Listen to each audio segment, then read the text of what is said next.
கடந்த பிப்ரவரி 1ஆம் தேதி முதல் தொடர்ந்து அன்னம் தரும் அமுதகரம் என்கின்ற அந்த நிகழ்ச்சி மூலமாக ஒவ்வொரு பகுதியிலேயும் இருக்கக்கூடிய பொதுமக்களுக்கு காலை சிற்றுண்டி உணவு வழங்குகின்ற அந்த நிகழ்ச்சியை தொடர்ந்து நம்முடைய சென்னை கிழக்கு மாவட்ட கழக செயலாளர் மாண்புமிகு பி.கே. சேகர்பாபு அவர்களும் மற்றும் அனைத்து நிர்வாகிகளும் மிகச் சிறப்பாக நடத்தி கொண்டிருக்கிறார்கள்.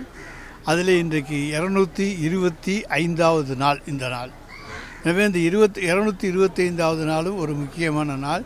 எனவே அந்த முக்கியமான தினங்களில் மட்டும் அமைச்சர்கள் கட்சி தலைவர்களை அழைத்து இந்த நிகழ்ச்சியை அவர் நடத்துவது வழக்கம்.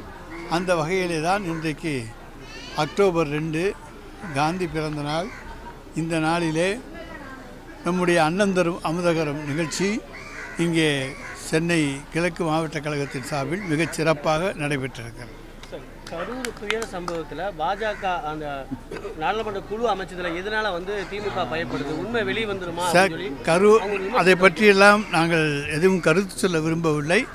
திராவிட முன்னேற்ற கழகம் எதை கண்டும் பயப்படுகின்ற கட்சி அல்ல.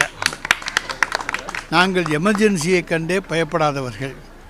13 ஆண்டு காலம் ஆட்சி இல்லாத போதும் அதை பற்றியெல்லாம் கவலைப்படாமல் மக்கள் பணியை செய்தவர்கள்.